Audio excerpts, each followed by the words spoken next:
Elvis died on my birthday, my 14th. We lived in Delavan then. My mom worked at the club on the lake. Stirring wretched coffee with a fork while a tinny radio played something that must have been relevant to the assertion, 57-year-old Alonzo Johnson wondered how it had been determined at that moment in a packed Wisconsin Greyhound diner that the stranger sharing his two-person table would disclose that particular piece of information. Or more properly, those pieces, as it wasn't only the Elvis death birthday declaration, but there was Delavan, the mom, and the lake. The club at the lake, that must have been Hugh Hefner's old place on Lake Geneva. He wondered which was more pertinent. Delavan, Alonzo took the safe route, geography. Is that Walworth County, near Elkhorn? That's right, Walworth, said the younger man. You can have one foot in Walworth, and the other in Illinois. I guess it sounds better saying one foot in Wisconsin, the other in Illinois, because they're both states. When I was in fourth grade, they took our whole class to some park somewhere, and they lined us up, one foot Wisconsin, the other foot Illinois. My mom still got the picture somebody took. Alonzo's eyes focused on the window in the black winter night. He imagined a column of frozen jumping jacks posed forever on the borderline. He had often argued internally that all borders, state borders, their entirety, should be marked in a meaningful way, emboldened by massive yellow highlighters, or painted or chalked like the lines on a football field. Sometimes you need to see the lines. My mom liked Elvis a lot, had all his music, but it was this friend of hers that was the fanatic. She was staying with us that summer on her way to California or maybe Colorado. She was crazy in love with him. I was sitting right next to her when she heard it on the television. She looked like a clock someone threw out a window. The abrupt resumption of words shoved away Alonzo's image, and he mourned the loss.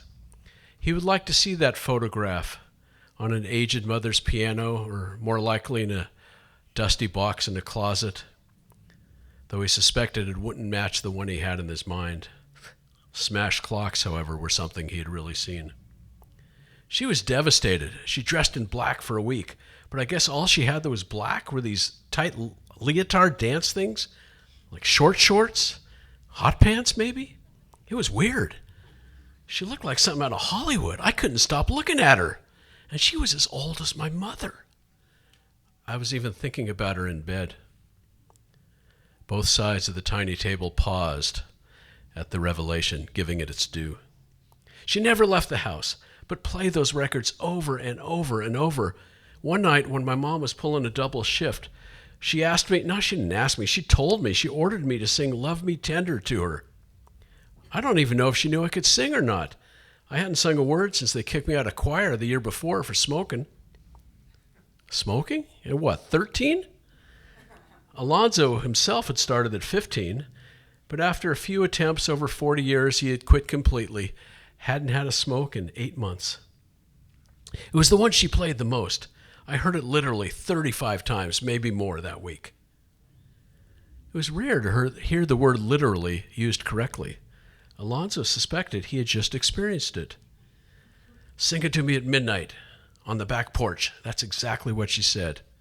She went to the porch. It was screened in. That's where she was sleeping, and came back with a scrap of paper with the lyrics written on it. Handwritten. Hers, I guess. She put it in my hand and didn't say another word and walked back out through the porch to the backyard. I took it to my room, but I could watch her out the window, about 20 yards behind the house, sitting cross-legged on the hood of her old Pontiac, smoking and staring out somewhere. For the entire time, almost 2 hours, she just sat there, her eyes fixed. I angled my neck, but I couldn't see what she was looking at. Stars, Alonzo explained to himself. She was searching southern Wisconsin's endless summer sky, certain that solace could be found if only she knew where to look. Of course, I knew it already, the song. I'd heard it so much that week. I especially liked the line in the middle, "Take me to your heart." I practiced it a few times, first just to myself, then a little louder, and then once after I shut my window at full strength till I knew I had it the way I wanted. Then I waited, but double wide awake, keeping an eye on the clock and keeping an eye on her, sitting right where she'd been the first time I looked. At 2 minutes of, I was still watching her. She slid off the hood and started into the porch. I stuffed the lyrics into my jeans pocket, even though I knew I didn't need them, and I went to her. I remember I was barefoot and I had a Packers jersey on, but I can't remember which one. I had 2 or 3. I wish I could.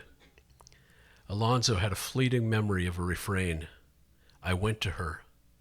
How much in 4 words? When I got there, she was standing at the far end by the head of the daybed, the one she used. She motioned me to stay at the other end, so I was standing just inside the screen door. Next to her was a circle of candles and a little wrought iron table. She lit every one. Then she spoke, but when she did, I could barely hear her.